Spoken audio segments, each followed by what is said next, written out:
Are you sure you're not sabotaging your own car? If your brakes shimmer, your tires wear unevenly, or your dash lights up occasionally, you might be causing it. In this video, we'll count down 7 everyday moves that cook rotors, twist drivetrains, and dry out fuel systems. No scare tactics, just clear cause and effect you can test on your next drive. Watch to the end to spot the one habit that quietly multiplies your repair bills and the 10-second routine that stops it for good. Before we move on, please take a moment to subscribe to the channel and like the video. Number 1. Slamming the brakes at the last second. Ever feel a steering wheel shimmer after a hard stop? That's not bad rotors. That's heat you created. You're tailing traffic, the light flips, and you bury the pedal in the final car length. The car stops, the bill starts. That final stomp dumps a massive burst of energy into the discs and pads in a split second. The surface cooks, the resin in some pads melts, and microscopic material transfers unevenly onto the rotor face. Most drivers blame cheap pads or warped rotors. Here's the twist. True rotor warping is rare. What you feel is thickness variation from uneven pad deposits and thermal hotspots that act like high and low spots each time the caliper sweeps past. That pulsing through the wheel is the rotor, telling you where the heat lived. Late braking spikes rotor temperatures, glazes the pad surface so it slides more than it bites, and can push fluid toward its boiling point, introducing compressible vapor. A BS ends up working overtime, pulsing to manage grip you just overheated. Repeat that cycle, and the rotor develops measurable thickness differences that won't wear in. Brake materials start losing bite as temperatures climb. Once hot soak sets in, the rotor face and hat keep heat trapped, accelerating disc thickness variation and drying out slide pins and boots. Aggressive stops stack costs. Pads wear fast, rotors need machining or replacement, caliper pins seize, and fluid degrades. Move your braking earlier by just 2 seconds, and peak temps drop sharply because the system spreads the work over more time. Adopt progressive braking, a light initial bite to settle weight, steady pressure to let the pads build, even transfer. Then a firm finish only at the end. You get smoother stops, stable pedal feel, and rotors that stay flat longer. If heat kills brakes at the end of the hill, constant pressure kills them during it. Number 2, riding the brakes downhill instead of engine braking. Smell something sharp after a downhill drive? That's your brake pads cooking. A long descent with a light pedal feels safe because your speed seems steady. The hidden cost is constant friction, turning your car's potential energy into heat that builds faster than it can shed. Discs, pads, and calipers soak it up, and the temperature climbs every second you hover your foot. Many drivers avoid engine braking because they worry about gearbox damage. Within safe RPM, modern automatics and manuals are built to handle grade use. The mistake isn't engine braking itself, it's doing it wrong. Late, harsh downshifts that spike revs and shock parts. Hold the pedal all the way down a hill, and you stack heat everywhere. Pads overheat and lose bite. Rotors glaze, and fluid can approach its boiling point. When fluid boils, vapor forms, and your pedal goes long. That's fade. The heat doesn't stop at the brakes either. Wheel bearings, hubs, and nearby exhaust pieces soak it, so the whole corner runs hotter than it should. Here's what the physics and standards say. Brake fade shows up as pad resins, outgas, and friction drops. Fluid has limits too. Dot 3's dry boiling point is about 401 degrees Fahrenheit, Dot 4 about 446 degrees Fahrenheit, and Dot 5.1 about 500 degrees Fahrenheit. Exceed those and you risk vapor lock. Meanwhile, engine braking works best when you keep RPM in a moderate band rather than flirting with redline.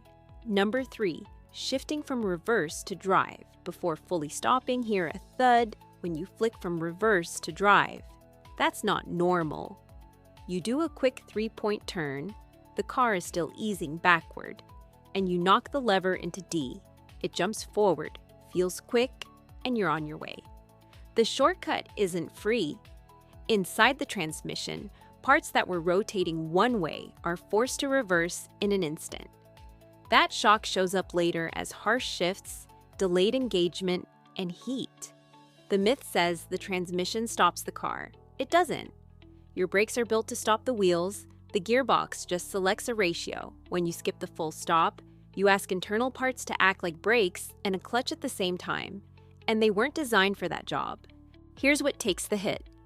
The case-mounted parking pole and related lock hardware gets slammed as the drivetrain loads and unloads.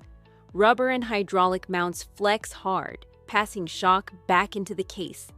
Inside, clutch packs have to clamp, while drums and planetary sets are still spinning the other way, which scrubs friction material and can chip gear teeth or drums. Each spike shears fluid, raises temperature, and contaminates the oil with debris that wears everything faster. A quick breakdown helps. The pole is a locking tooth meant to hold a stationary shaft in park, not arrest motion. Clutch packs rely on smooth engagement with zero wheel speed change to avoid shock. Planetaries switch direction cleanly only when the output is stopped so torquey paths don't collide. Adopt a micro habit. Pause to a full stop, count 1/1000, then shift. That beat spares bushings, seals, and fluid from shear spikes. Number 4, ignoring small dashboard warning lights. That amber light you've ignored for 2 weeks? It's a timer on your wallet. TPMS blinks on cold mornings. The check engine flashes under load, then settles solid. The ABS icon visits and disappears. The car still drives, so you keep going, until the small stuff grows teeth. A rich mixture roasts the catalytic converter. A lean stumble spikes temps. Low coolant cooks a head gasket. And an inactive ABS adds yards to a hard stop on a slick road. Treat those lights like triage, not decoration. A flashing MIL means active misfire. Lift off and address it now. Solid MIL signals stored faults that still need attention soon. Red coolant warnings say stop before heat warps metal. Oil pressure warnings trump everything. Shut down to protect bearings and cams. Intermittent lights aren't glitches, they're early patterns. A weak O2 sensor drifting. A loose gas cap causing evap faults. A marginal wheel speed sensor dropping out over bumps. Delay long enough and the bill climbs. A lazy oxygen sensor can snowball into an overheated, melted converter. Brief low oil pressure events wipe the thin film that separates crank journals from bearings. A flaky wheel speed sensor forces the ABS module to overwork solenoids and pumps, stressing the unit and lengthening stops. Build a 10-second routine. Plug in a basic OBD2 reader, pull the code, snap a photo, and note the conditions: speed, temperature, fuel level, rain, uphill. Then schedule action by severity: flashing or red warnings now, solid emissions or evap soon, convenience items later. Number 5, driving on underinflated tires. Your car can look fine and still be 2 psi from eating its tires. Underinflation feels minor until the tread tells on you. The inner or outer shoulders start going bald first, the steering goes a little numb on center, and you burn more fuel to keep the same pace. The tire can't hold its design shape, so the contact patch smears, and the carcass flexes more with every turn of the wheel. People often call it bad alignment, but the wear pattern is classic low pressure. Those flexing sidewalls also run hotter, and heat is what turns a small miss into a blowout risk on a summer highway. Drop 3 to 5 psi and rolling resistance climbs, so the engine works harder, your stopping distances stretch, and you create uneven wear. You can't hide with a rotation. Let's put numbers to it. Even a few psi down can knock noticeable MPG off your commute because energy gets eaten by sidewall flex. Braking takes longer for the same reason: less stable tread blocks and a squirmy patch. Tire life can fall fast when shoulders scrub, forcing early replacement, and your TPMS may wait until pressures are well below ideal to warn you. Systems often trigger at a percentage drop, not at the first few psi off spec. That's why the door jamb label matters more than the sidewall's maximum. Use a simple method. Check pressures cold. Set them to the door jamb spec, then adjust with seasons. About 1 pound per square inch for every 10 degrees Fahrenheit change is a practical guide. Scan tread across the inner, center, and outer with a coin to catch early shoulder wear. Number 6. Letting the fuel tank run near empty repeatedly. Think running near empty uses the last drop? It also starves the part that keeps you moving.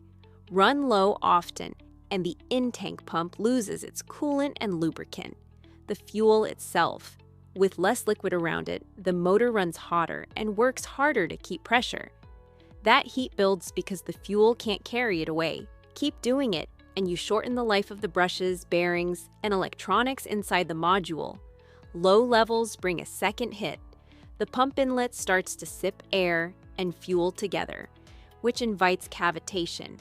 Vapor bubbles form in the inlet, then collapse as pressure rises, sending tiny shock waves through the impeller and housing.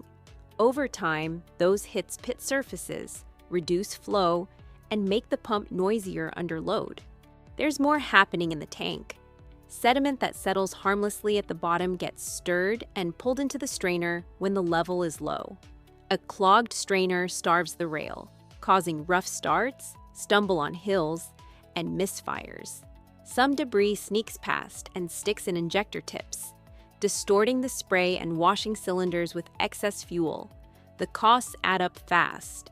Fuel pump module replacement commonly runs from about $300 to over $1,000, and that's before injector cleaning or replacement. Vehicles run low repeatedly tend to see pump failure sooner than those refueled earlier. Ethanol blends raise the stakes because they absorb moisture. More airspace means more water uptake, more corrosion risk, and loosen deposits that overwhelm filters. Manufacturers set fuel filter intervals that often land between 30,000 and 100,000 miles. Skipping them compounds the load on a tired pump.